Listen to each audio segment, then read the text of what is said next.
I still get excited. I still, analysing it and working on the games like we do. It's that promise of something that can be delivered. Everyone's allowed to dream. And for a team like Toronto FC, it's the start of what they believe can be a very successful journey again towards, winning trophies.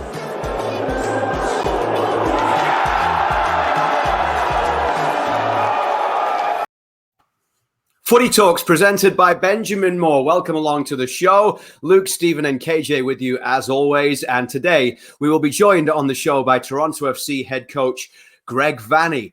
Just watching the intro there, it makes you pine, I suppose, after those days when people could get together to watch games and cheer all together. I said to Stevie last night, KJ, during the broadcast in the first half, imagine if TFC were on a 5-match winning run, clear at the top of the Eastern Conference and the Supporters' Shield, leading at home through a Pozuelo penalty.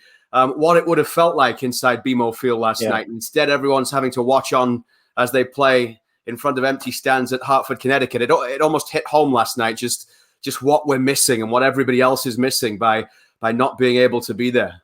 Yeah, it's a great point. We're going through that right now with a lot of other sports as well, and the difference it takes, that we're all missing it, and it just seems to be going on for a long time. We're seeing that there where, we saw us on the stage there with the great Toronto FC fans pre-season. It was, I believe, in 2020, although it feels like 3 years ago, but I think it was still this year when we did that, lads. So that's how long it's gone on. It's for everybody at home. Our jobs change because we're not at the stadium, but for the people that are watching this show and for the fans of a club to not be with your team when they're doing something special, it leaves a void. That's what, people work very hard. They have their families, they work, people go through things in their lives, and then they turn to sport sometimes for the distraction and to fill that emotional void sometimes and connect with players. And that's, I think, why it's important for us to maintain these kind of shows. It's why I hope that people are watching them and somehow, Greg Vanney's coming on today, that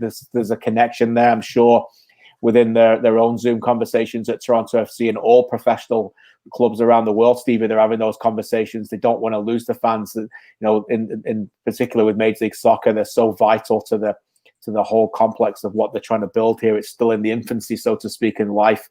As Luke alluded to and so well put during that broadcast last night, it is hard to see this realization right now that doesn't look like it's going away anytime soon.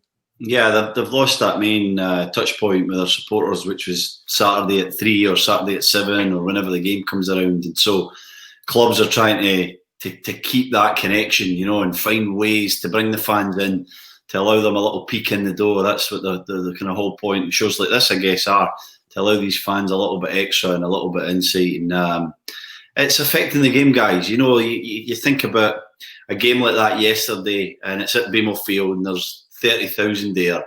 And TFC are winning 1-0, and we see they're getting a little bit tired, and they're on a long stretch. And, the fans would give you that extra 5 or 10%. They really do. It's not a cliche.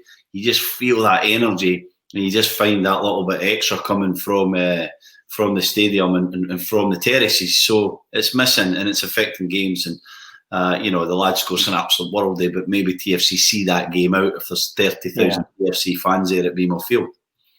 Let us know where you are watching or listening to us from today, and we'll say hi. Stevie's obviously in a pretty nice jail cell, but still looks like white walls and he's getting his Benjamin Moore paint this weekend on the wall. I moved because I was worried about my usual spot. It's so dull the day that I didn't think there was going to be enough light in, so I thought I'll choose this one, and it's not looks good. Guys. It looks good, mate. It's very bright. KJ, you weren't on the broadcast last night, but at least I suppose your Atlanta Braves blew it so big early on that you didn't have to spend the night watching the baseball. You could get a TFC in time for kickoff. Yeah, it would be 11 runs in one inning. What? It would be you. It would be you guys to find a bit of negativity. Fly here for anyone that notices he's going to land in my head. I think any minute. Presidential debate fly going on there in Stevie's house, but no, it would be you guys to bring any negativity up towards the Braves after we just lost our first game in the playoffs. It's let me enjoy this little bit of a moment. Did it end up? I think 15-3. But I'll be lying to say that I was watching the ninth inning because I wasn't, because I was watching you boys. So, by then, actually, I was watching Sharon Doley, actually. Well, what you did miss last night was Stevie splitting his pants. I don't know if you managed to find a way to repair those today, or did you just, I was actually just upstairs looking at them right now, and I think they're beyond repair. And so I think I should tell this story properly. Really through TSN meals, that's what I think. You're insinuating I split my pants because my bum's getting too big, but that is not the case. It's split, not in the seam, KJ, like I did before about a year ago, remember? It's split on one of the pockets. So I don't know why the fabric's gone. I'm kind of annoyed. One of my favourite pair of navy pants, and it's got nothing to do with my big bum. It was just, a manufacturing error, I think. I was doing sidelines once in Montreal, TFC Montreal game, and Greg Vanney's pants split right in front of me, and he got a little bit embarrassed by it. He was cheering, and then in the end, he had to get some kind of what do they call it? Wardrobe malfunction going. They had like a towel wrapped around his suit at one point, and then he had remember that, but yeah, he had a big coat on it. So if you want to bring this all up, I'm sure Greg can maybe tell the story later. Of all the questions he's probably expecting coming on the show, that might not be in his list of expectations. Chuck says, good day, greetings from the east shore of the Rhine, just south of the old West German capital, Bonn. So great to have you with us. That's probably somewhere else that KJ's visited, seeing as if he's got his name written on every wall in every country in Europe somewhere. I don't know about that. I have been there though. Yeah, I've been to Germany many times, mainly around racing trips. But yeah, that's great. Karen is in St. Catharines. Chrissy says she missed the home opener this year, so the last match at BMO Field was October against DC United last year. It feels like forever. At least you got extra time to make up for it a little bit. Yeah, and I wanted to mention 1 year ago on this very day, talking about BMO Field and what we saw last year, I will never forget, obviously, the game, but one of the highlights of, do you remember what it was, Stevie? Do you know what was 1 year ago today? I know what it was. Stephen Caldwell, the assistant coach for Canada, charging up the tunnel and just mauling us after Canada's win against the United States at BMO Field. Yeah. Exactly 1 year ago on this day. What a night that was, Stevie. What a night. One of my top 3 nights in football. Night was incredible. Maybe more than the night, maybe the whole build-up, a couple of weeks, was just such an awesome experience to be part of. And obviously to go and win that game the way that we did, the belief that the players had, the conviction that they played with, and, to be a part of that, to kind of be a small part of that plan was absolutely exceptional, and I think that it's done wonders for Canadian soccer. I really believe that we'll be talking about that night in 20, 30, 40 years, because I think it's going to set us on a path of glory that I think is going to keep us in good position for years to come, KJ. It was a monumental night, wasn't it? A monumental night where, for lots of different reasons, not enough people were in the stands, but I think as years go on, more and more thousands will have been in those stands as you tell the stories. It was one of those nights in Canadian soccer history where it was a pleasure to be there. Luke and I actually had a whole stand to ourselves, which, people in years I hope in years to come, when we're old and grey and we're still doing a show like this in our 80s, God willing, that we'll be telling them, when I was a lad, me and Luke Wildman were sitting there in our own stand, and now Canada plays US in 50 years' time to 50,000 every time. Yeah, we had our own stand that night, and we didn't want to sit in the press box. We're outsiders, so we went outside and sat in our own stand and watched the game. And then, saw the history-making night. It was a pleasure to be there, and great to see so many, as I know, fans of Canadian soccer that have waited a long time that were there, and will be able to tell, future generations, as you said, Stevie, just how important that was. While we're on Canadian soccer and young talent coming through and players maybe that were involved that night, and I know how much you love individual awards, KJ, but just bear with me for this one, please. I know where you're going. I'm prepared for this already. Okay, so you're okay with this one? No, I'm not okay with it. He's not okay. I know where you're going with it. The UEFA Golden Boy Award, the best under-21 player in Europe in the last calendar year. 20 nominations have been put out today, and Canada has 2 on there, Alphonso Davies and Jonathan David, 2 of 20. England, I think, leads the way with 5. No other country apart from Canada has more than 2. So that just goes to show you. I mean, if you'd said that 2 years ago, 3 years ago, 1 year ago, yeah, you wouldn't have believed it, KJ. No, I would not have believed it. No, as much as I don't like individual awards and the nonsense, but it is a great credit to these 2 youngsters that they're getting the recognition that they deserve. And comes down to their performances in big competitions. I don't know if I'm, going on to your next question, but I think he will win. I think Alphonso Davies will win. I do, yeah. I think he will win because he got to the final. And I think, ultimately, probably his only competition is Erling Haaland who may win it as well. But based on the fact that Alphonso won the Champions League, I think he'll become the second defender to win it after Matthijs de Ligt. And I think he'll win it. Yeah, but I mean, and it'll be a big deal for him. Good for him. Yeah, but I'm not a big fan of individual awards myself. But I think Stevie, it's, as I said, it's more of an honor that Jonathan's on it, David's on it. I think because I think anybody in the world could have put Alphonso Davies on it, but the journalists who are behind this award have recognized Jonathan David as being one of the top youngsters in his position at his age in the world. Yeah, I'm glad they've recognised that as well, KJ, because I really believe that he is a guy who has exceptional talents, and they're a little bit hidden. They're a little bit in the background, unless he's banging the goals in the back of the net. He's such a subtle quality player. His movement, his tactical intelligence, his ability to it's almost like 3 or 4 yards at times. We analyse training and games and everything with the national team, and we watch the way this guy moves, and it's just 3 or 4 yards in possession or 3 or 4 yards out of possession that prevents or adds to so much of a move. It's incredible, and it's natural. It's just there. You can coach these guys. It's wonderful to do so, but it's in them. You need to tell them something once and twice, and they have it. And he's that kind of player. So I know he's had a bit of a slow start in France, but he'll get up and running. He'll be mine. There's a fly. You see it, no? Right on me. He'll get. No, you just look as if you're just waving your hands in the air. he'll get up and running. And he'll be a wonderful player. He's just he's got everything in his game. I'm glad he's recognised. I think Haaland will win it personally, just because he's a striker. But I agree with you, KJ. I think Alphonso Davies should win it. I think he's had the best year out of everybody on that sheet, and he is a guy who has improved so much. His levels have just went to probably a point I don't think anybody expected at this young stage of his career. So I hope Alphonso, I think Haaland. Now, while we're talking about the international game, KJ, you'll remember it was just a week ago that we were actually in studio right now, and about 20 minutes into Scotland's game, we were, right. It was brutal. It was whatever the words were. And now the world beaters. By the way, now they're world beaters and on one of the best runs they've ever had. And Stevie's last night, they're going into Nations League A. In Europe, look, the hottest side in Europe. There's no question about it. 3 magnificent victories, 2 points for the last 2 Nations League games to qualify to Group A to get in with the big boys, and obviously a massive game against Serbia coming up. It's not the prettiest football, KJ, but it's proven to be very effective at the moment. Effective's the word. Steve Clarke's taught an army on the way to the Euros. Just ask him, right? and you know who's to blame for that or to thank for that? Who's that? The latest assistant coach to arrive just in September. John Carver has, we'll try and get him on in a few weeks, Stevie, right? Easy. We'll get him on before the Serbia game. We'll try and get him on building up to the big finals and the playoff games to get to the Euros. So, yeah, he's been great, JC. He's a guy that's got the experience. He knows Steve really well.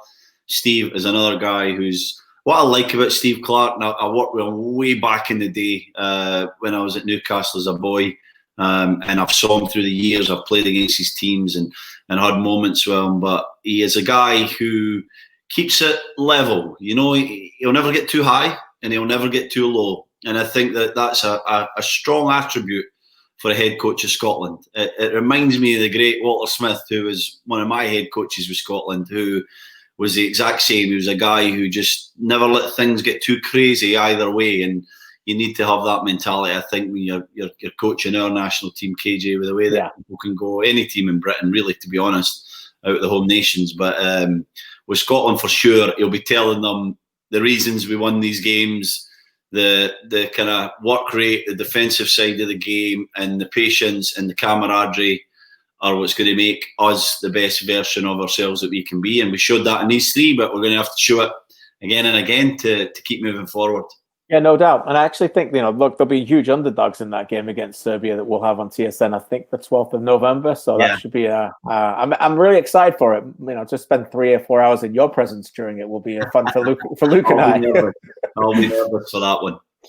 It looks as if we're going to have football all the way up till Christmas as well, because we've got that coming up next month. MLS playoffs, of course, and being reported today out of Montreal by Tony Marinaro of TSN Radio there that the Champions League, CONCACAF Champions League, is going to go to a single site somewhere in California, Texas, Mexico. They haven't decided yet, but be played after MLS Cup in that week leading up to Christmas or so, with some single knockout matches. So we might be calling Montreal on Christmas Eve in the Champions League final. Who knows, boys? Hey, let's get it in. I'm glad they're finding a way how to do it. It's the only way. It's the only formula they can do it.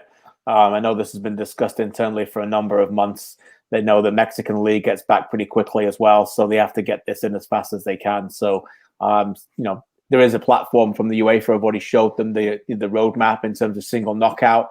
And, you never know with these things, guys. Some things happen for, this, that they look at this and they go, okay, UEFA's not adopted this, but we might. This could be their roadmap going forward. Why not bring the CONCACAF region together for a knockout style final, quarterfinal, semifinal, and final, Stevie? I think that they don't always have to do what Europe does. Let's make it something special. And that everyone's trying to adopt what can this CONCACAF Champions League become now. It's awkward timing sometimes. Like, maybe there's a way they can find out that this can be a little bit of the norm going forward to make sure that the tournament gets a little bit more momentum and juice for just that shorter time. Yeah, juice and attention, isn't it, KJ? Just try and get some people watching these games. We've been enjoying them for a few years now, and we know the quality of the region, not just Mexico and MLS. We know the quality of the region. If you don't do your work, was it TFC played the team a few years ago? 18 was it? I can't remember. But anyway, tough game. They went out the tournament. Panama, yeah. It happens, the teams are getting stronger. So I think bringing them into a bubble or a knockout type tournament might be quite interesting, might be exciting. So, I can't wait. I really hope it gets played. I think it's very important for CONCACAF that this tournament gets finished, that they show that they're capable of organising something in really difficult circumstances and having a winner and completing it properly. I think it'll be great for the federation. And TFC hoping to be in next year's CONCACAF Champions League. They've got the Canadian Championship final coming up as well, sometime probably before Christmas against Forge FC, the CPL winners from Hamilton, of course. So that's another thing that we've got to look forward to as this soccer comes thick and fast between now and the end of 2020. No word yet, as Matthew asked, any word on the championship final, Canadian Championship final? Nothing yet, although it has been said, of course, by Bill Manning, will be after the TFC season. I wouldn't be surprised. Sorry to interrupt, Luke. I wouldn't be surprised that it maybe not be played until February. I just think, depending on what happens with Forge, but obviously they're playing their CONCACAF League games now. Yeah. But if they have to have a long period out where players in the turnover with the roster, they have to give it some kind of fairness that these teams are ready to be played. If Forge are weeks away and TFC have just got knocked out in the playoffs, or they just won MLS Cup and they're raring to go and keep going, I think there has to be some competitive level there that in the integrity side of it. So, watch this space, but I wouldn't be surprised if it moves into next year. Yeah, I think the Forge game is going to be on TSN as well when it comes around a little later this month in the CONCACAF League as well. Hi to Augusto, who is with us from Italy. Still to come on Footy Talks, presented by Benjamin Moore. We'll be joined by the TFC head coach, Greg Vanney, as we look back on last night's game. TFC drawing with the New York Red Bulls. We just mentioned Montreal there. They lost at home to the Revs last night, but very difficult to expect much of Montreal, given the fact that they had probably 7 or 8 players, KJ, that just weren't available last night for one reason or another. Raitala away. They've got a mounting injury list as well for Theirry Henry. And now Safir Taider's gone as well. Were you surprised that Taider left at this moment in time? Or do you think this is basically Theirry Henry taking a good deal when he can get it, looking ahead to next year and now having a lot more flexibility with his cap? I'm never surprised when a club from that region comes in to take an MLS player. Never. Because it's just the nature of the finances that can happen. And you're rarely ever going to see a club have the stranglehold. You call it whatever you want, the gumption, whatever, to say to that player, no, you're not going. Because if a player wants to go there, and as Stevie's mentioned before on this very show, the amount of money that goes with that, it's almost impossible to prevent them to go. At that point, what are you going to do? You can't get near the money they're paying anyway. If you try and get there, you're overpaying them MLS level. So I'm never surprised to answer your question. I'm just sitting here. I was watching that last night a little bit and reading the stories that, Theirry Henry took this job to come over here and prove that he could be a head coach in this sport. And boy, oh boy, has he taken some punches to the face. Like, he may be struggling with it sometimes and some of the things, and he's trying his hardest. But you think about what that guy's had to go through since he's come here. Not, pandemic aside, breaks away aside, games are played in the United States, injuries, people missing games because of birth of children, more suspensions, international breaks. Now your best player's been sold away for all this money. Your goalkeeper's been traded away. Your second goalkeeper. Now your first goalkeeper's gone back to France for personal reasons. Let's just keep adding them. He must be just waking up the next morning and go, what's next, lads? You know what I mean? And now I think Binks is suspended at the weekend now against Higuain in Miami. Right. We'll have that one on TSN on Saturday night. You know, so he's got that going on before they kick a ball. And then the other thing when they do kick a ball is they've actually got a high level of tactical IQ about them that you don't see a lot in MLS. There's a lot of interchange. They've still got Sean playing on the left, coming over the midfield, sending Piet going forward. And from our point of view, when we're evaluating games, there's a lot to like about it with the ball. But then talking about punches to the face, these players are doing it to him as well. Camacho again last night. Just hand presence every single game, Stevie, to opponents. So he must be thinking tactically, I'm doing the right thing here with the ball. But then almost every game, without fail, they're just single-handedly handing them a massive mistake every game, and the ball's in the back of the net, and that must be driving him crazy. We're watching the highlights in the booth at half-time yesterday as we're waiting to call the second half of the TFC game, and we were, oh, here we go. Camacho, not again. No, not again. Camacho. Like, it's awful, wasn't it? I felt for Theirry because you can prepare as much as you want, but what do? Like, you put these guys over the line and you expect them to do their job, really. And I like Camacho. He's a decent player, but he's made, 4? The sending off, the error against TFC, and last night are just inexplicable. You know, one of them in your career is bad, guys.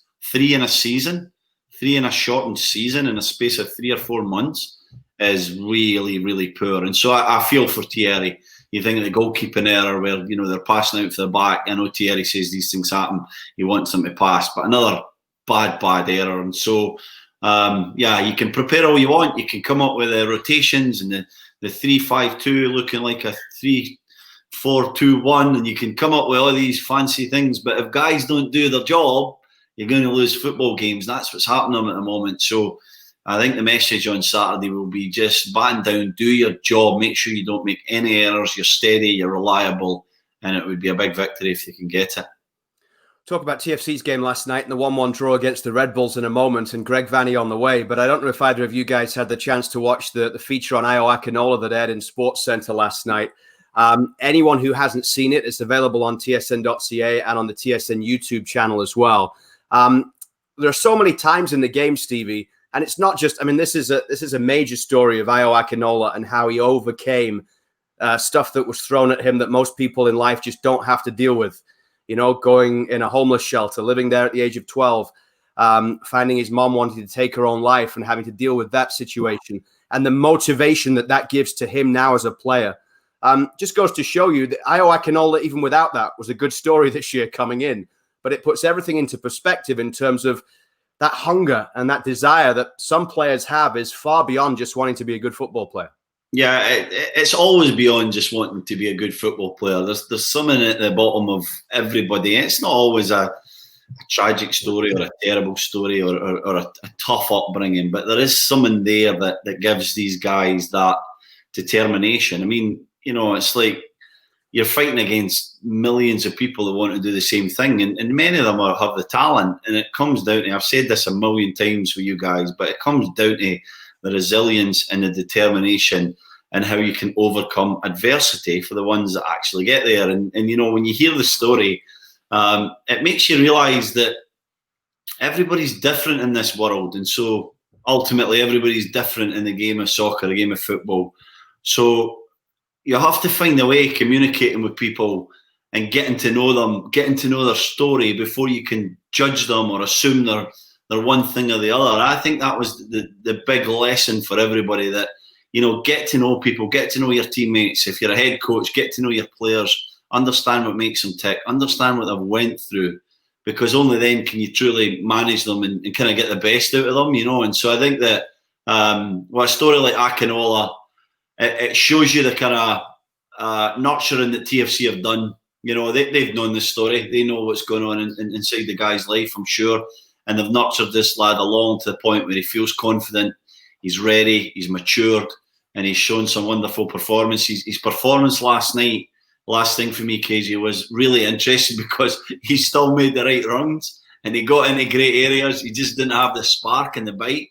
But to me, it was a positive thing because he was getting in the right spots. It wasn't like he couldn't get there. He just never had a great night. And that is very, very encouraging for me. And I'm sure for Greg Vanney as he thinks about the games ahead as TFC try and achieve their goals. Yeah, a great point. And I think more importantly, Ayo Akinola will look at that night last night and think there's a lot of positives from it because his reading of the game is getting better. He's exceptional now at understanding those runs and making sure that he gets the better of the defenders. And it's clear that, when teams come against TFC, that they have to counter him and what they're going to do with him. So yeah, it's a wonderful piece. Credit for those who put it together. And, Ayo for, it's obviously for his family to share that. Everyone's got stories, and this one is obviously very different. And thankfully, not everybody has been through that. But even those who have don't always feel comfortable sharing it. And credit for him to allow the viewers and everybody else into his personal life a little bit. And I think that also shows you a little bit of a glimpse to Ayo that maybe you wouldn't have seen a year ago. This is not a story that was told, and it could have been, but it wasn't a story that was told when he was playing, a little bit of minutes here and there and try to get a little bit more on the radar and want to get out there. It was, okay, people come to me. I feel a bit more comfortable now in my position. I feel a little bit more like I'm accomplished something, and he's not going to tell you he's accomplished anything. But okay, if you want to tell this story, I'll get it out there. It's not something I've been shouting from the rooftop, so to speak. So every credit to the Akinola family and for those that did it. Did you feel last night, Stevie, it's been a really busy schedule, and certainly in the second half there, did it seem as if there was a few tired legs for TFC against the Red Bulls? Yeah, I really thought they hit a brick wall last night, TFC. Some of their most influential players, Delgado and particularly captain Jonathan Osorio, who I've been praising to the hilltops for very good reason. He's been brilliant, but he literally hit a brick wall. I felt sorry for him because, I know how fit he is, so I know what that must have took for him to get there, to hit that wall like that. But it was like when you see a Tour de France cyclist, KJ, climbing the mountains. When they go. They literally can barely turn the pedals. The lactate and the lack of energy, the lactate builds up the muscle, the energy goes, and you just you've got nothing left in you. And I thought Ozo was one of the examples. I think Marky Delgado a little bit as well, who are the engine of that team. And it just kind of got deeper and deeper. I was crying out for a substitution. Maybe we asked Greg about it. But I thought maybe Liam Fraser coming in might have gave them that stability within the middle of the park. And, you think maybe Delgado going to the right or going to a 3 and looking like maybe a 4-5-1 a bit more would have been the thing to go for, because they just lost that industry in the main area. And Red Bull, so no real quality, just started to overpower them a little bit and started to get a foothold, didn't they? Yeah, great points. I thought exactly the same. And the other thing that they lack when they don't have the fitness and energy is they lack presence. And I think even when Michael Bradley hits that wall that you mentioned, and it's rare, but he always has presence. And I think he brings a bit of power to the team that, no disrespect to Osorio Delgado, they just don't bring it. That's just not what they are. Osorio's got the intricacies, and obviously Delgado's got the legs. A couple of things that Osorio did last night were tremendous, like the pass that he played quickly in the final third to, I think it was to Akinola. There's not anybody in the team who could really see that from that position. But as he did get tired, the ball inside to Mavinga that led to the corner, that obviously led to the disallowed goal when they gave the ball away. There was obviously fatigue there as well. So I think it was one of their things where, the power was lacking a little bit there last night to carry them through it. And maybe it was screaming out, as you said, for a little bit of depth. But I do think that maybe Osorio and Delgado before last night had done enough to think, what are you going to do with Michael Bradley? And then maybe we'll get to that with Greg a little bit later. Greg Vanney comes on. But yeah, it was a difficult night for them, but a night that they didn't lose, and a night that they struggled with the press a little bit. And I also think maybe from the other side of it, if I'm watching it and an opponent plays TFC in the playoffs, I think the Red Bulls showed teams that if you be direct and you get that ball forward and you go long a little bit and you don't try and play a passing game a little bit like Philadelphia would, or somebody, that maybe, Stevie, they can show a little bit of a vulnerability. It may be there. That might be, if you're a team who you're not as good as TFC, if you're a 1 versus an 8, for example, that might be their best route to success. Yeah, I think it's a good point, KG, but I do think that they dealt with the long ball really well, but you bring up a great point there because it just became so consistent that dealing with it actually tired them out maybe more than a normal game where you're just kind of shuffling the lines and you're dealing with shorter 5-10 yard passes. So it's quite an interesting point. So I never thought about it until that moment there. And as you're saying it, I'm going, well, I can't remember any time that I felt like the long ball was having great effect. But when you're a centre half and you're asked to run into that channel, whether you're Gonzalez or Mavinga, two different profiles, and you're defending it and you're doing it again, you're doing it again, you're doing it again, eventually you're like, I am sick of this. And you're like, I've had enough of this. And the young lads of the Red Bulls just kept doing it and doing it and doing it. And midfield started to overrun a little bit, pick up the second balls. And like I said, there was no real quality there. I was really disappointed in the Red Bulls in terms of their building up, which is the type of football that we like to watch. It was so direct from them that I was a bit disappointed in that. But you have to say it was an effective game plan in the end because it allowed them to just overpower TFC and state their dominance. Got to say hi to Murphy Malone, who is with us watching from his science class, supposed to be listening to a chemical experiment. Good luck. No, don't go back to work. You'll learn more here, Murph. Stay away from class. Not much about chemicals and science, I wouldn't think. But Murph, for those of you who don't know, big TFC fan, actually lives pretty close to the stadium in Hartford, and I'm told he delivered a birthday cake this week to Team Hotel. Awesome. For Omar Gonzalez, who celebrated his birthday a little earlier this week when the team had their Thanksgiving festivities. Let's go to East Hartford now. Delighted to say that on Footy Talks, presented by Benjamin Moore, we're going to be joined by the head coach of Toronto FC, Greg Vanney, following that game last night. TFC 1-1 against the Red Bulls. Greg, thanks for taking the time to be with us today. Hey guys, my pleasure. Great to have you on the show again. First off, just your thoughts on what transpired last night and in a really busy schedule for your team with the shortest turnaround that you've had. Maybe some tired legs in the second half there, and you can't keep going at the same pace and power that you have been forever. Yeah, I think the image of the game was what it was. They weren't super interested in playing. They were very direct, which, between our guys in the front line trying to step out and get pressure to some of that direct service, but not really getting pressure. Then the balls are direct and played deep. You end up getting a little bit stretched out from front to back. Then, balls are getting knocked down into the space in the midfield, and our midfielders had to do a lot of work to try to pick up second balls. And, over time, I think that starts to wear on you a little bit as a team. And, they're relentless in doing it. They've got a young group of guys who will just keep doing the running, and then they bring on another set of guys who will just keep doing the running. And so it just becomes, you have to manage a lot of that stuff over a long game. It becomes frustrating. And I think it starts to also impact like your own decision-making as a team, that you get kind of sucked into this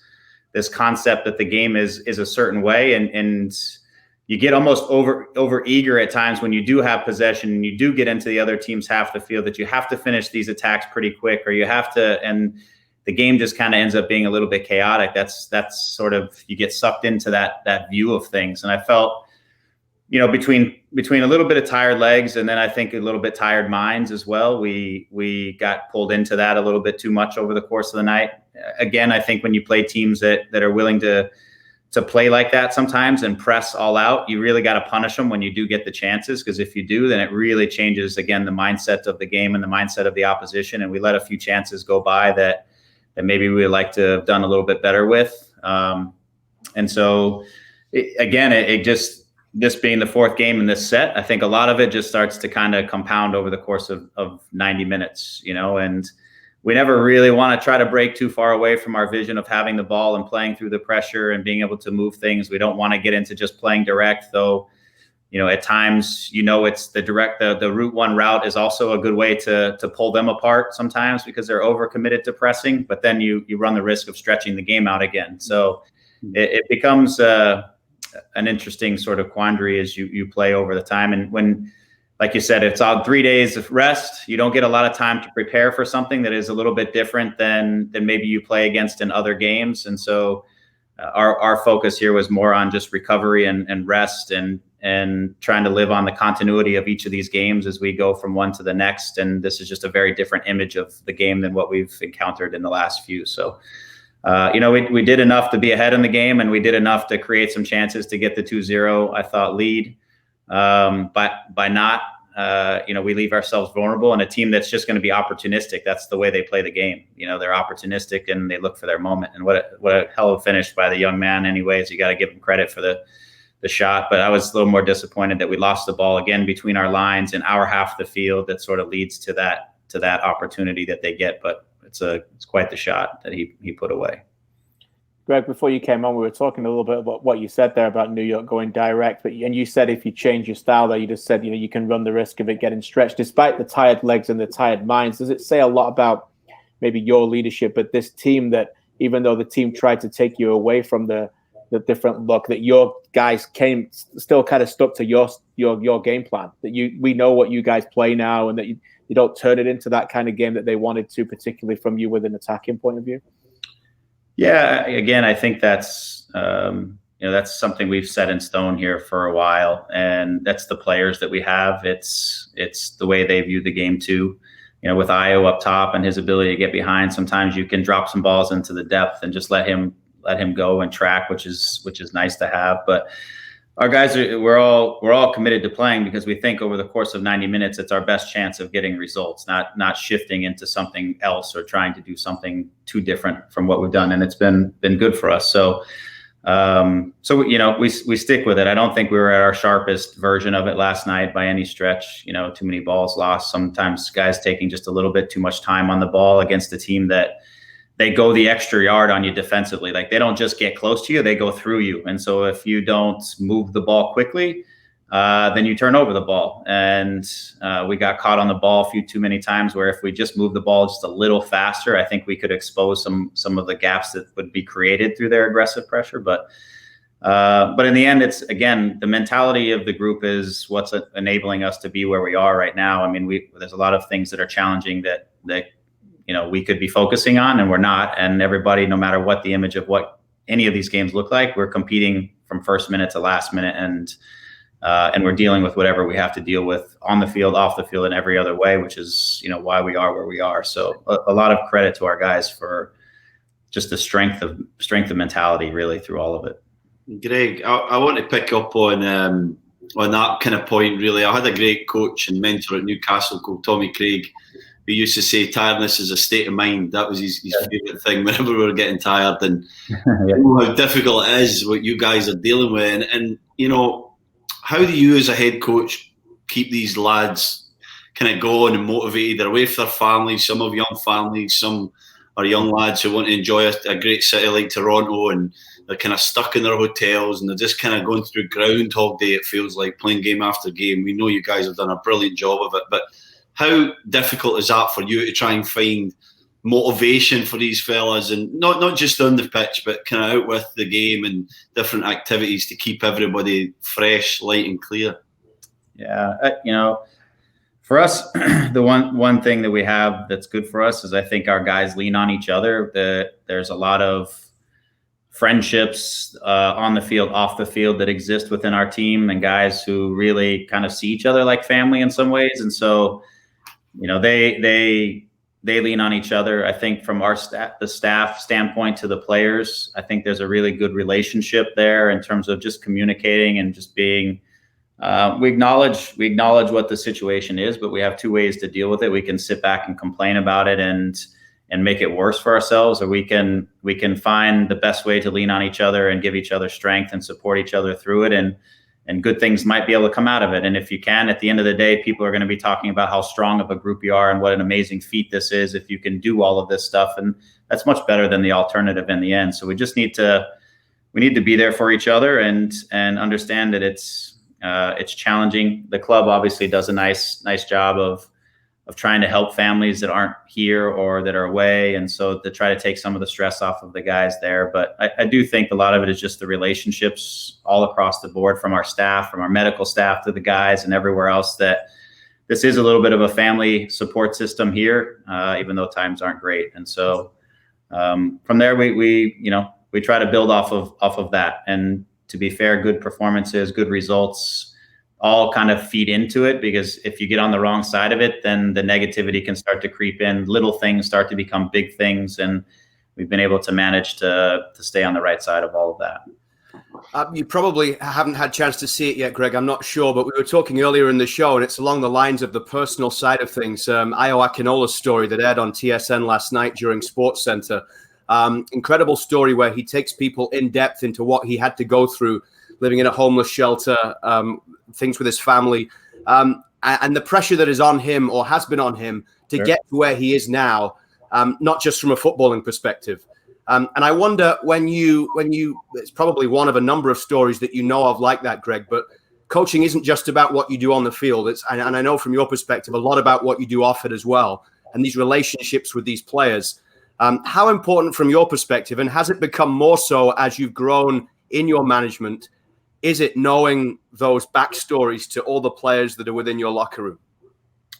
Yeah, I think it's more important now than it ever has been in sports to be able to connect with the players as people, as humans, and understand that, right? For me, I look at communication as 3 parts, right? There's the person that we're always trying to get to know and understand. And that's when the player shows up with his bag on the training field, whether it's a youth player or not, it's all the stuff that comes in that bag. It's the baggage that he brings from his life that you get to know that person, right? And then there's the player who you're trying to teach the game. You're trying to get them to understand all that. And then there's the competitor, who is the person you're trying to drive, and you're trying to make them, right, give you everything they have on the field and really just compete, right? And there's sort of these 3 different pieces of every individual that you're trying to just work with. And so, you know, getting to know our guys as people and understanding what makes them tick, I think is vital in being able to help them be successful, which in return is to help your team be successful.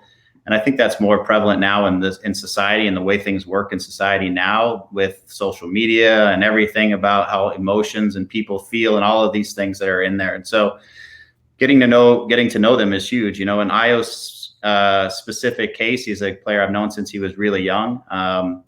I have seen firsthand the pressure mount on him over the years, especially, you know, last year as he was trying to prepare for an under-20 World Cup, and that then went sideways because of an injury, and how much pressure he had on him, you know, at the end of the season. Like, literally, I just said, "Are you having any fun doing what you're doing?" And you could tell he just broke down. It was like, I know, I just feel so much pressure. And for me, then it was all about like removing the pressure from him in some way, shape, or form, to try to give him a platform to just enjoy the game. Like, if you don't enjoy the game, it can be brutal. And he's only 20, right? So it was just to try to take that pressure off of him as much as I could in the environment that we've created, so that he could find joy in it again. And once you have joy, you start to work hard.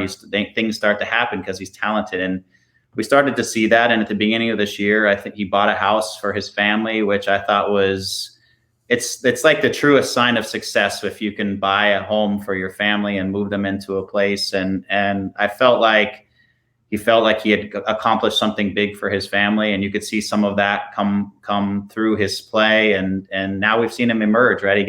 He has 2 enormous games. One, his first game in Orlando, enormous, right? Second one, he backs it up. And then he just finds joy now. You can see him every day. He loves competing. He loves getting out there. He wants the next opportunity. And he's found a good spot, and he's going to take off from that because of it. But I could feel the pressure that he was carrying. You know, and I know his family, his background. I know his mom. I know everything around, and to try to just help him out to get him to where he needed to be successful. And now we just got to continue to build off of that, because he's got a platform now to continue to grow as a player, and he's got a great mindset, and he's ready to go. So, Greg, if you don't mind following up, just to share a little bit more on that, as you really in your leadership roles and how you get that empathy for players, because obviously you're judged on winning games, developing players, picking teams, getting people in. And you talk about what you noticed last year with Ayo, and Ayo wouldn't mind me saying this, no disrespect to him, but he was probably 18th, 19th, 20th most important player to Toronto FC at that time. He wasn't getting in games very often, and you're able to notice him at that point.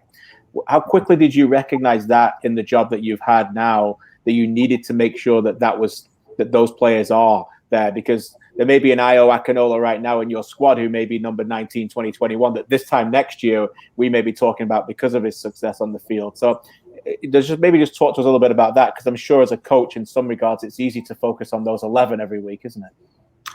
Yeah, if I was to say a strength, or sometimes some could say a weakness of mine, is that I feel for all of the players. So even right now we're in a situation where we don't have a TFC2.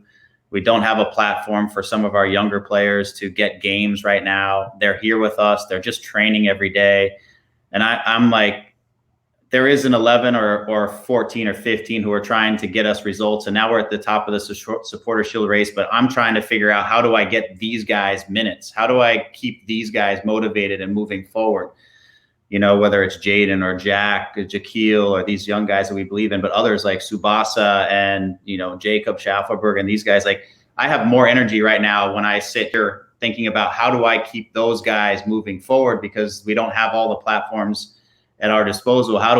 Because at the end of the day, if we win a championship, it's also going to be because they feel like they're a part of it and they're showing up every day to push the guys who we need to perform week in and week out to win. And so for me, there's more energy at times on just their emotional well-being, and also that they feel like they're getting what they need to continue to progress and to help our group and all that. And that's been the biggest challenge of all this, in all honesty, is to try to look after 30 guys who we have here in a way that everybody feels like they are contributing and or important, and for the team, but also for their careers and everything else. And that is, for me, a lot of energy goes into that, and trying to balance that. You've seen a guy like Subasa who hasn't played in a number of games. He comes on last night, and I thought he did great when he came on the field. And he's a guy that helped us get to the finals last year, but he hasn't played a few games because I'm trying to bring Jaden into the mix and get him to feel it. So some guys have had to adapt a little bit, but I'm just conscientious of trying to accomplish so many things with so little sort of minutes in the grand scheme of things, even though these games are going fast. And now you're trying to balance that with, damn, we're at the top of the table and we might be able to win another supporter shield, and we might be able to get to, right? If you're in 4th or 5th place, you can do this and it's not so difficult and you're just going to stay there. But when you want to hold that top spot, it's a different position that you're trying to manage out of it all, and you're trying to do a few different things. So I'm glad we're there and I envy it, but I'm just trying to take care of everybody who's here and giving us everything they have every day. You guys are going to get a few days at home, Greg, after Sunday's game, I believe, and then it's back to Hartford. And will it feel like at that point that it's really kind of getting into the nitty-gritty of the season, and it'll be, the kind of excitement will get flowing again heading towards the playoffs? Yeah, I think at the end of this 5-game stretch, and of this 5-game stretch, this one against the Red Bulls was the one I had the most concern about. And, coming off of 2 road games, both on turf, short rest against a team that plays a kind of a style that is the Red Bulls. That was the game I'm most concerned about. We have 4 days going into the next one. It's the last one of these series. I think guys will be locked in. We've got to go out and compete and get a good result. But then I think when we go home and we have a couple days to kind of recoup and to see family and to whatever, I think we're looking at the tail end, the stretch run now once we get through this little set of games. And so I think that's the case, Stephen. I think that we got to power through this last one here in this stretch, and then I think there will really be a sense of the playoffs are right around the corner. But there's also going to be a sense of we're really in a battle for that top spot. The first game back is against Philadelphia in Philadelphia, which is going to be super meaningful. But it'll be come off of both teams having a little bit of preparation time and a little bit of rest. So it's exciting, and we always say when the weather starts to cool off, the playoffs are right around the corner. So we're starting to get some of that as well. Well, as Mike says on the comments, it's the business end of the season when the Vanney beard is in full flow. So there you go. It must be. If I'm at home, my wife may maybe shave it a little bit. A bit different there in the top floor, the penthouse presidential suite of whatever nice hotel it is downtown Hartford that you're in. Bill Manning, the president, was on TSN radio yesterday, said that he had a couple of glasses of wine with you the other night, and that within the next couple of days, he said within days, there might be some kind of an announcement about a new contract for you. How close is the pen to the paper right now? Is it on the table in front of you? Are you? You nearly there? In your pocket? On the table, and I have to say it wasn't multiple glasses of wine. It was kind of it was a post dinner conversation, but and there happened to be wine at dinner. But yeah, it was. We're working through it. For me, I'd love to be here for the next 10 years. I know that's not always in the cards with the job that we're doing. So it's just we need to roadmap out kind of where we're going with the team and how we're going to get there and some planning stuff. And you guys all know that I am super involved just in general with the club as a whole and trying to define a little bit of our vision for the club and what things we want to do moving forward and how this is going to look as we continue to build.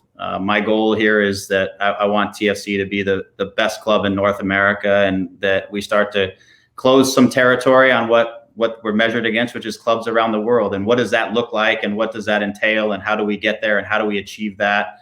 What do they need my role to be in that? What do I envision that to be? And all that kind of stuff. So we're trying to work through that. There's a lot of just questions and dialogue and talking and stuff like that. But, we've got a nice history and legacy that's been started here. And obviously we'd like to see that continue as much as we can.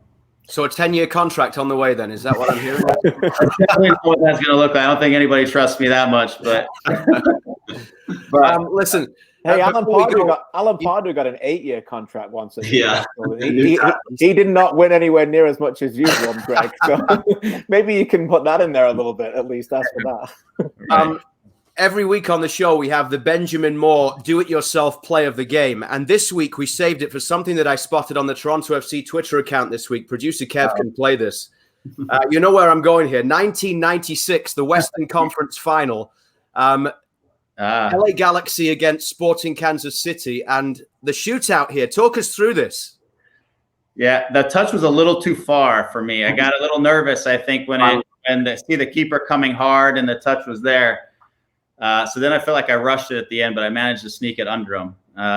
But this was – so let me give you a little context in this game. We went down 1-0 in Kansas City on a penalty kick given up by me. So I was a little anxious. So then we actually tied the game 1-1 on a free kick that was scored by myself. So then I felt like I had vindicated the whole situation. And then it all came down to that play. And that was in my rookie year, by the way. So I think that's why I was a little excited. I still don't really know how to celebrate goals, but I run around like a fool. But that was kind of the culmination of a game where I felt really bad. Like, oh my gosh, I'm going to cost our team, to the elation of helping us to win it. But yeah, that shootout thing I'm glad that's gone because that was nerve wracking. Were you a regular in those shootouts? Did you take more than that one? I will give you a little known fact, and you guys I know are statistics and historians. Go back and look. I think I am the all-time leading scorer in the shootout for the history of Major League Soccer. I think that's, and I hope they bring that thing back, and then I'll have it forever. There you go. You can tell Pozuelo that you're the shootout man. Yeah, he's like the Pozuelo of the 90s and the early MLS days. Let's be clear. The level of player back in the league at that time is a little different than it is now. So while it's there. There were a couple of things I noticed. I showed that to my 9-year-old. I said, do you recognize who this is? His first guess was Steven Gerrard. So I don't know if that's a good or a bad thing. But then the second guess, he did actually get that it was you. So you haven't aged that much since 1996. The other thing was, I think if I'm right, I noticed because I looked up the teams from those games. Robin Fraser was in there, Dan Calichman as well for you.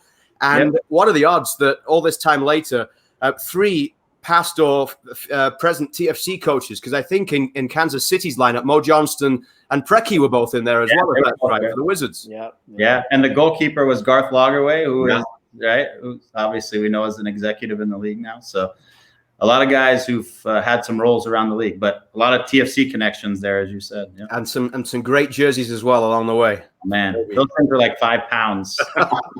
They weren't like sublimated. They were sewn on. They were so heavy. Do you still have them, Greg? Were you a jersey collector? Yeah, I have a lot of those. So yeah, they're hidden in some box somewhere in our house for our boys one day to try to wear around. I don't know. Did you trade jerseys during your career with opponents? Have you got a favorite one or? I did. Favorite one.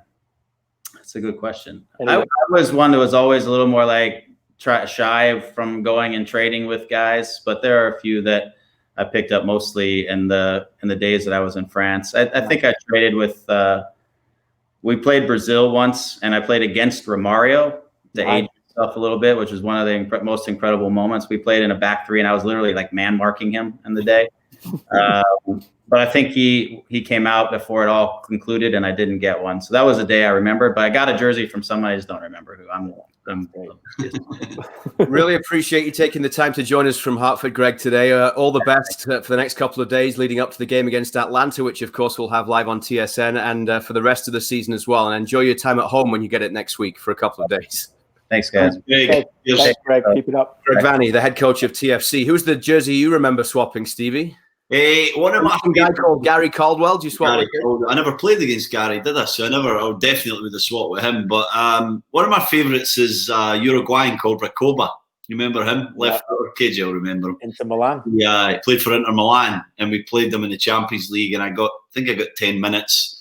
And I was playing near him. Like, I never went searching for him. I was a bit like Greg. I was a bit shy to do that kind of thing. But I was right next to him when the whistle went, and I thought, I got to ask this guy for his shirt. He had scored a wonderful goal that game, bent it in with his left foot into the far corner, and I got his shirt, and it's one of the few shirts that I actually got framed, and I'm sitting up there. But talking about Gary, his collection's quite incredible. He's got Ronaldinho, he's got Shevchenko, he's got a Barca one. I can't quite remember the player, but he has got like some of the most amazing shirts in one of his rooms in his home. It's quite remarkable. But I was never a big swapper. I always felt like you had to kind of earn the shirt that the guy you were playing against, and so I never went looking for the top player. I always swapped with the guy next to me internationally, and club-wise, I always thought it was a bit weird swapping a Premier League player. Like, you're in his league, you shouldn't really be swapping shirts with a guy. I just like to remember the few times I got the better of a top player, and the many times I got embarrassed. But to me, it was such a special thing because there's not many can say that Henry scored 4 against them, or that Drogba chested the ball as you tried to header it. There's not many people that can remember what that felt like. So I feel privileged that I had the experiences with the guys. I don't know. Anyone said no when you went and asked? No, I don't think anybody said no. Sometimes somebody was swapping with somebody else and that kind of thing. But normally at the end of an international, I'd just pass my shirt in. I'd say to the kit man, go get me an Italian shirt or a whatever, an Austrian shirt. And so I've got a few shirts here or there. A lot of the times in the days, there was no name on the back, so I don't know who wore it. It may have been a legend, but I just went and kind of just took a shirt and a memory of the game. Did you ever ask anybody during the game? I bet you didn't, did you? Oh, are you crazy? No way. So do you guys know about the Alphonso Davies Messi? You know the Alphonso Davies Messi story? Do you know about that? When they played in the UEFA Champions League, just happened. Alphonso asked Messi during the game if he could have his shirt, and he said, "Yeah, of course." And then what happens? It's 8-2, and Messi walks off like embarrassed. Alphonso still thinks he's going to get it, and then Davies gets pulled as one of the players to give a urine sample for drugs, so that he's stuck in there. Comes out, and Messi's gone. Doesn't get his shirt. I've not heard that. No, you can't ask for somebody's shirt during the game. I'm not happy with that. I don't like that. I caught one of my teammates doing that. I would have been mad. I knew that would wind you up. Oh, it wound me up something rotten. I never get over it for the rest of the day. Just before we go, Stevie, TFC against Atlanta this weekend. They've been really struggling of late. Atlanta, they got a point against Miami at the last night, having lost at home to the Red Bulls. Your mate Stephen Glass is there as the interim head coach right now before they decide which direction they're going in here. What are you expecting from this on Sunday? Yeah, I don't really know. I'm very close with Stephen Glass. We probably connect at least once a week, and I'm proud of what he's been doing in Atlanta. And it's such difficult circumstances there at the moment. They're a team that have lost their stars. They've traded them, they've sold them, some are injured. So it's just been a really hapless year for Atlanta United. And Stevie gets a chance to go in there probably at the franchise's worst time. I actually don't think it'll ever be as low as what it is right now. And so it's such a hard job to go in there and work with these guys. And I think some of the challenges he's having is consistency and belief in these players. They've lost a lot of confidence. So, from one game to the next, there's varying levels of performance, KJ. And I think that's what he's finding frustrating at the moment, he still knows he can get a big performance out of these guys. So Greg Vanney and TFC should be wary of that. They still have some excellent players, but when you kind of force your power on them, you show your dominance, then they can wilt quite easily. So it should be an intriguing game. I think the first half will be very telling in terms of how the rest of the game will go. I think if TFC come out firing and on the front foot, I think they can overpower Atlanta. But if they stand off and it becomes a bit you have the ball, we have the ball, I think Atlanta could gain confidence and could be a challenge for Toronto. Yeah, I think there'll be a challenge too. I think Glass has done a good job there. Obviously, he's brought some unity together. It was a fractured side, wasn't it? Both on and off the field. But it's been a perfect storm, really, of what has been like. I remember watching that game again. Here we are in 2020. Felt like it was a different year, but that game against Nashville when Joseph Martinez went down, and ever since then, it's like that's happened. Pity Martinez has gone. De Boer, and then Barco, by the way, every time I watch him, and I think he's injured now, the guy gets kicked. If TFC fans remember what Javinko used to get kicked like every game, this is what this guy's getting kicked like. Yeah. And Glass, to his credit, has come out publicly and said, I'm not even telling you where this guy's injured anymore because he's just getting kicked for fun in every game. So, I give him credit like that. So they're a big name. They're a bit like Ferrari in F1 right now. They're a big name. They've had a terrible year because they produced a bad car. But like as you said, get them when they're down now because next year they're going to be a superpower again. So, I mean, I don't think TFC will be intimidated by them because there's nothing on that team to worry about them at the moment. Now they're integrating the new guy, the DP. But as you said, they can be dangerous. And, in this playoff format, you get in, you win a couple of games, suddenly you've had a good season. And I think that's what Stephen Glass will be trying to push on the team. And probably, with all likelihood, they won't have had the heaviest loss of Atlanta sports teams this week anyway, given the magnitude of the Braves disaster last night in the world. He's waited right till the last minute. He's got it in. Oh, wait a minute! Just checking. It's 2-1 in the series, mate. Just checking that. Still, everybody's everyone's piling on the Braves. No one likes the Braves. Everyone's picked the Dodgers. We're up 2-0. Dodgers are still going to win. It's fine. I get it. We're a bad team, and they're the team of legends. They're the ones with the pressure. We'll just see if we can pull this off, right? No, I'm right behind your Braves, KJ. You should be. Enjoyed our trips to I took you there. Yeah, we've got you some memorabilia, some stuff for your son. Yeah, so put on your Braves cap. Dinner from Roasters right about now, though. Your place in Atlanta, restaurant of choice. I wish we could go there again, boys. Brilliant. That's one of the things I'm really like, especially right now, because I'm thinking of this month. We had that great trip to New York where you had that hotel in Queens. This time last year, we were heading to Atlanta on Halloween. Right, it was just like the dinner at Roasters. It's just Roasters, Lennox Road. Check it out, everybody. Used to be my hotspot when I was there for a number of months. Yeah, unfortunately, they don't deliver. So not here anyway. Not to here. Everybody eats that. Okay, we got a busy weekend. We've got 2 games, 2 shows coming up. Saturday, I'm looking forward to see Miami as they take on Montreal Impact live on TSN. And Sunday as well, TFC against Atlanta. So join us for both of those. And same time, same place next week for Footy Talks. Thanks to you for watching. And, of course, to Greg Vanney. Some real good insight from Greg Vanney today. So thanks to him for being on the show. Everyone.